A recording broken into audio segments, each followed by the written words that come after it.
Passa tempo, tic-tac, passa a hora, chega logo, tic-tac, vai-te embora, passa tempo bem depressa, não atrasa, não demora, que já estou muito cansado, já perdi toda a alegria de fazer meu tic-tac dia e noite, noite e dia, tic-tac. Este é um dos meus poemas favoritos da vida. E a primeira vez que eu ouvi foi quando eu tinha ali volta de uns 7 anos de idade, tá? E mesmo agora, com 30 anos, acho ele muito bom e o grande Vinícius de Moraes soube captar certas essências sobre o tempo.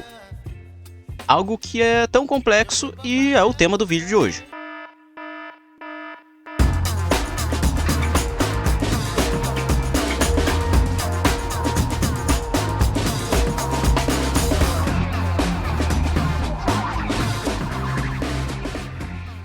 O tempo, por incrível que parível, é algo tão inerente à vida humana que talvez seja um dos conceitos físicos mais antigos. E mesmo ele sendo tão antigo, não possuímos qualquer controle sobre ele.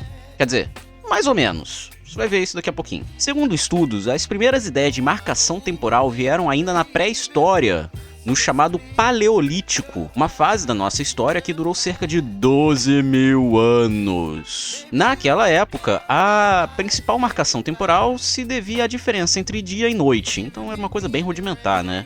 Marcando os famosos risquinhos, né? O famoso risquinho de parede, sabe? Então, surgiu ali. Posteriormente, novas formas de tentar dividir o tempo foram surgindo e ao longo de milhares de anos, primeiro dividimos os períodos iguais em dia e noite. Depois subdividimos esses períodos no que viria a ser as chamadas horas. Posteriormente, com o advento das frentes de trabalho, vieram os minutos e, por fim, os segundos e os seus submúltiplos. Mas o curioso disso tudo é que, no final das contas, o tempo foi apenas uma invenção convencional por parte do ser humano. Sabemos sobre sua passagem, mas não sabemos controlar ele perfeitamente, pelo menos. Mas deixa eu te perguntar, o que é um segundo? Essa não é uma pergunta simples de se responder.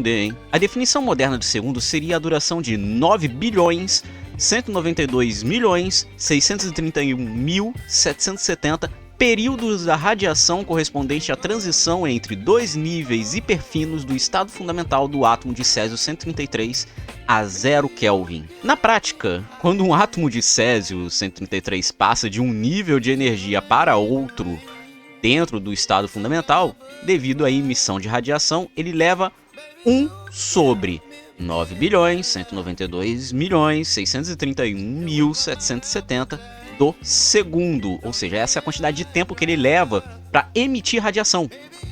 Pois é, muita gente ainda acredita que o segundo seria na verdade 1 sobre 86.400 do dia, né? E seria o resultado de dividir o dia em 24 horas, depois a hora em 60 minutos e o minuto em 60 segundos. Mas essa definição somente foi válida até 1967, quando a 13ª Conferência Internacional de Pesos e Medidas mudou para o que temos hoje, que foi essa primeira definição que eu falei. Isso aconteceu por conta da imprecisão que esse tipo de contagem tinha. E como os relógios atômicos estavam sendo desenvolvidos, usar a transição de um elemento seria muito mais eficiente, muito mais preciso, né? Então por isso que essa definição de 1 sobre 9 bilhões foi a que perdurou, né? Ainda tá até hoje. Inclusive, essa nova forma de contar o tempo foi essencial para compreendermos a chamada teoria da relatividade, que Einstein foi uma mente brilhante, todo mundo sabe, mas o motivo disso se deve principalmente ao fato dele conseguir pensar fora da caixa. Até a década de 1900, a mecânica clássica, que é aquela que tem as 3 leis de Newton, reinava absoluta. A questão é que desde que James Clerk Maxwell provou com sucesso o chamado eletromagnetismo, essa mecânica começou a ser posta à prova. De um lado, você tinha ideias muito bem estabelecidas há mais de 3 séculos, comprovadas à exaustão por diversos cientistas ao longo da história. E do outro, você tinha uma nova formulação física que se provou ser extremamente precisa, mas que impunha contradições sobre a anterior. Para que você entenda o que eu estou falando aqui, a mecânica clássica se baseia no que chamamos de transformadas de Galileu, que tem por Newton seu principal defensor. Nessa base matemática, o espaço e tempo seriam absolutos. Isso quer dizer que, segundo a mecânica newtoniana, todos os corpos que se movem no universo estariam sujeitos à observação de um espaço e um tempo imutáveis. Eu posso fazer um vídeo no futuro tratando sobre como Newton chegou nessa ideia de espaço e tempo absolutos. Coloca aí nos comentários se você acha essa ideia bem legal. O importante para o tema de hoje é justamente como que o tempo era encarado. Como algo uniforme, infinito, independente dos eventos que estão sujeitos a ele e, é claro, unidimensional, ou seja, só flui em uma direção. Contudo, o eletromagnetismo trouxe um problema para essa visão: a velocidade da luz. Segundo o eletromagnetismo, a velocidade da luz no vácuo seria constante e igual a c. Mas constante em relação ao quê? Quando fazemos as contas usando a transformada de Galileu da mecânica clássica, o que encontramos é que, se mudássemos de referencial, essa velocidade da luz deveria mudar também em relação à medição ao primeiro referencial. Ou seja, ou o eletromagnetismo estava errado, ou a mecânica clássica estava errada. E adivinha? A mecânica clássica estava, na verdade, incompleta. Não é que ela estava errada, ela está certa, mas ela está incompleta. Einstein resolve o problema da velocidade da luz no vácuo ao propor dois postulados. O primeiro vai dizer que as leis da física são as mesmas em todos os referenciais inerciais, ou seja, sem essa de que uma física vai ser diferente da outra dependendo do referencial. Enquanto que o segundo referencial vai ser aquele que vai trazer um fim na discussão sobre a natureza temporal. Ele vai dizer que a velocidade da luz no vácuo, c, tem o mesmo valor em todas as direções e em todos os referenciais inerciais. E é independente do movimento da fonte, ou seja, em termos gerais, ele vai afirmar que não existem referenciais privilegiados, ou absolutos, como era o caso do próprio espaço e do tempo também. Se acreditava naquela época, né? Mas Einstein não tirou essa informação do cofrinho dele não, tá? Na verdade, ele se baseou principalmente nos resultados do experimento do interferômetro de Michelson-Morley, que aconteceu alguns anos antes, que ele publicou a teoria da relatividade especial, que foi em 1905. Inclusive, nós temos um vídeo aqui no canal explicando sobre esse experimento, hein? Uma vez que o tempo não era absoluto, significaria ser possível manipular o tempo em alguma forma, certo? Não sei. Certo.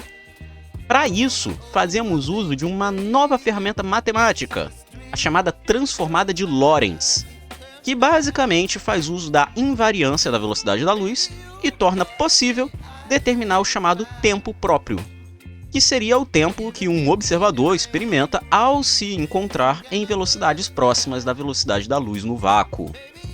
Inclusive, essa é a base do famoso paradoxo dos gêmeos, no qual temos dois gêmeos, um deles embarca em uma nave espacial que se move a 99% da velocidade da luz, e quando ele retorna para a Terra, percebe que o seu gêmeo que ficou na Terra está mais velho do que ele. Isso porque o seu tempo próprio fluiu muito mais lentamente do que o do seu irmão. Essa é a chamada dilatação temporal.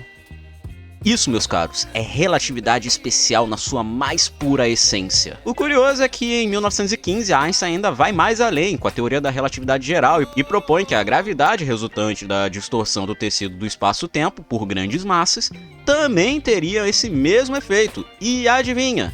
É isso mesmo que acontece. Grandes gravidades geram distorções no tempo que tornam sua observação mais lenta do que aqueles que não estão sujeitos a essa grandeza. Então, sim, o tempo passa mais devagar próximo das estrelas. E é isso, este foi o vídeo de hoje, espero que tenha gostado. E um adendo, né? Eu falei que a gente não tem controle sobre o tempo, mas depois eu falei que se a gente chegar próximo da velocidade da luz, a gente acaba tendo um controle ali sobre o tempo, que não sei o que. Então, porque a gente não consegue chegar próximo dessa velocidade, a gente não tem tecnologia para isso. Tipo, a gente tá dentro da teoria, mas a prática ainda tá bem longe da gente conseguir chegar nisso. Os famosos motores de dobra, digamos assim, né? Que a gente chega ali próximo da velocidade da luz, a gente ainda não chegou nessa tecnologia. Então ainda tá muito longe da gente conseguir chegar e fazer esse controle mais delicado, digamos assim, do tempo. Tá bom? Então é isso. Lembra de deixar o like, se inscreve se não for inscrito, ativa o sininho para não perder nada, considere se tornar membro do canal, isso fortalece bastante o trabalho aqui, e um valeu demais também ajuda. Muito obrigado a quem ficou, tamo junto, e até!